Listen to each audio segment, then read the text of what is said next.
Welcome. In this module, we'll look at Tier 2 screening and requests for assistance. Additional modules in this series are available regarding Tier 2 teaming, interventions, and evaluation. In this module, we'll understand the importance of decision rules in determining interventions and identifying students in need of support beyond Tier 1. We'll examine data sources for establishing decision rules. We'll explore modes of classroom behavioral data collection, and we'll examine requests for assistance forms. We will also determine for whom check-in, check-out is and is not appropriate.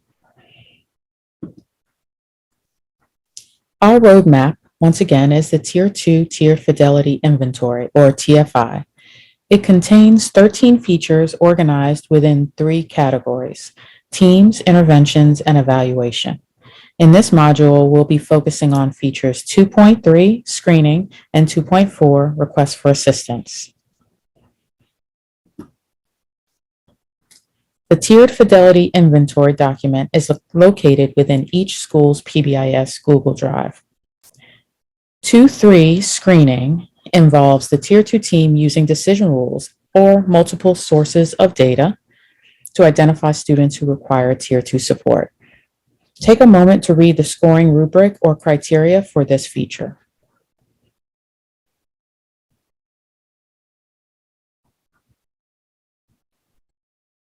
Two 4, request for assistance, involves the Tier 2 planning team using a written request or possibly electronic request for assistance form and process that are timely and available to staff, families, and students.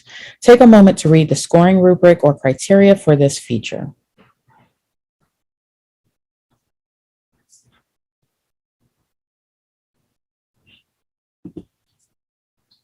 Schools should have a clearly defined process for considering which students may need additional support beyond Tier 1. It is recommended that schools select and use multiple strategies and data sources to identify students for Tier 2 supports. Once we gather data from multiple sources, the team will determine which students may need additional support through the use of decision rules. So what are decision rules? They are universal guidelines for determining access to increased support, and with further analysis allows for situational flexibility. They may utilize multiple naturally occurring data sources that could be possibly academic or behavioral. And so why do teams use decision rules? They provide increased opportunity for early response and intervention. They allow teams to be equitable in identifying students who may need small group and/or individual interventions in addition to universal Tier 1 supports. And decision rules help us to objectively and consistently determine how students will access support beyond what's available to all students at Tier 1. Here, we see how academic-related data can be a source for decision rules for a Tier 2 intervention. Many staff are likely familiar with this process. Grades, time away from instruction, test scores, and work habits may be red flags, alerting us to the need for Tier 2 support for some students.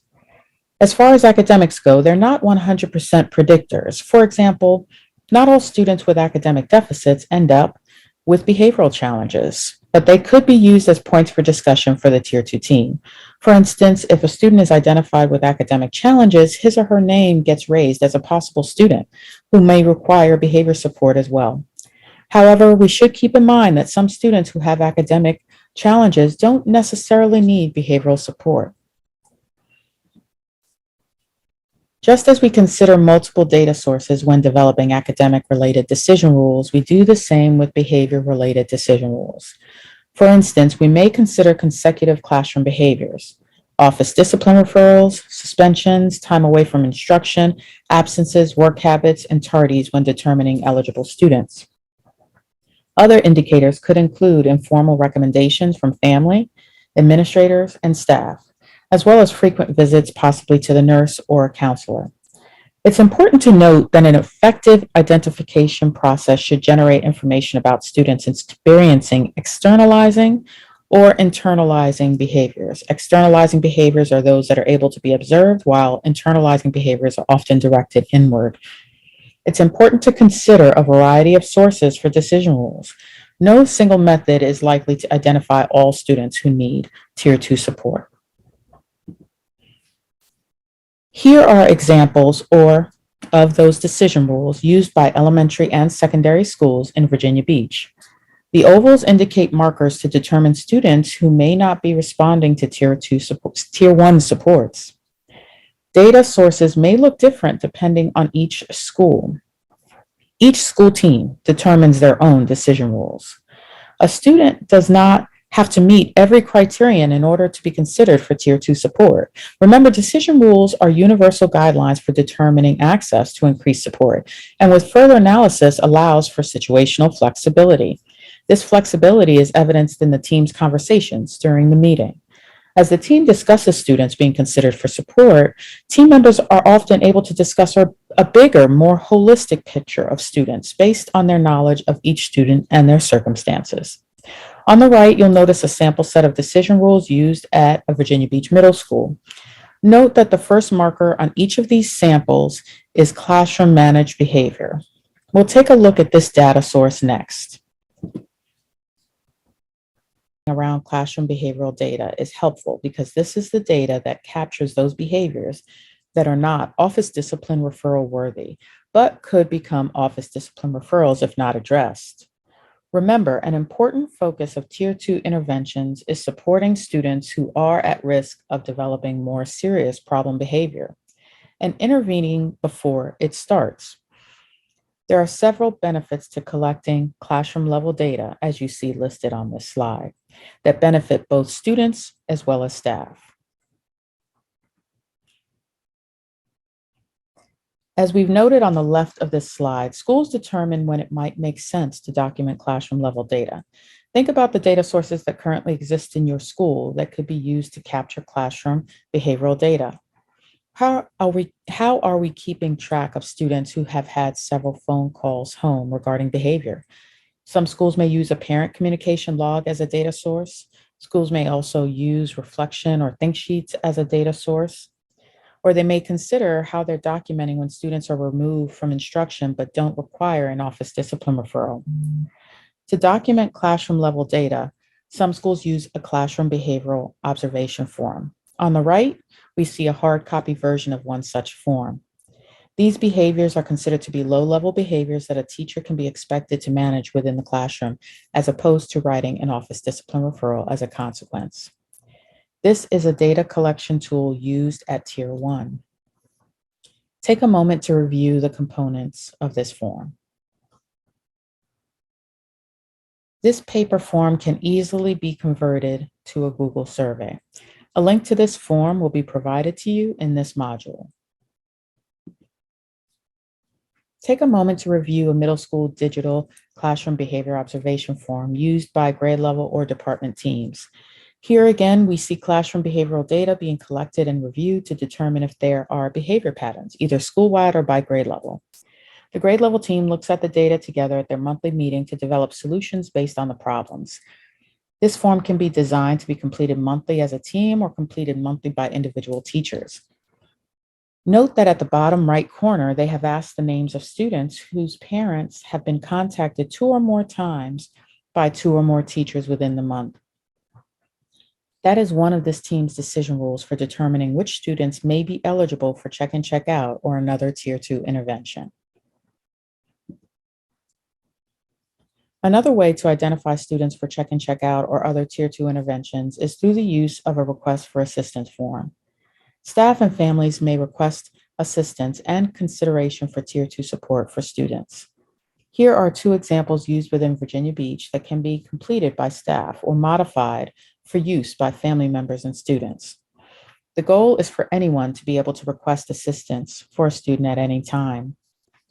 Ideally, the Tier 2 team should respond to the request within 3 days. Families should be notified promptly when their student is considered for Tier 2 support. Schools in Virginia Beach have used both paper and electronic versions of requests for assistance forms. It's important that staff, students, and families know about the process and understand how to access and complete the forms. This process can apply to any available intervention, not just check in, check out. It is important to note that teachers have used this form to request assistance for Tier 1 coaching support within the classroom, as well as Tier 2 support for specific students. You will see an example of this electronic form within this module. Check-in, check-out is one Tier 2 intervention that may be appropriate for some students. You learned a bit about this intervention in the second module within this series. Before considering a student for check-in, check-out, we need to be aware of who may benefit from this intervention. Check-in, check-out is appropriate for students with low-level problem behavior, possibly engaging in recurring classroom-managed behaviors. Some examples of low-level behaviors are talking out, low-level behaviors interfering with learning in the classroom, and issues with work completion. Students with 2 to 5 office referrals in a short period of time and students whose behavior occurs across multiple locations may also be appropriate. Students seeking adult attention seem to find the most success with this intervention. Check-in, check-out is not appropriate for serious or violent behaviors. Extreme chronic behavior, for instance, 8 to 10 or more referrals, nor would it be appropriate for students who require more individualized support, for instance, those requiring a functional assessment or wraparound services. Take a moment to locate this document within this module. Review the information listed for each of these students. Take a moment to identify 2 students you would recommend for check-in, check-out, and 2 you might not recommend. Take time to reflect on why you chose those students and why you did not choose others. This activity can be a useful one to engage in with members of your Tier 2 team as you develop your screening process and begin to identify students for Tier 2 support. Thank you for joining us in today's learning. We hope this module provided you with information regarding the screening process and requests for assistance for Tier 2 implementation.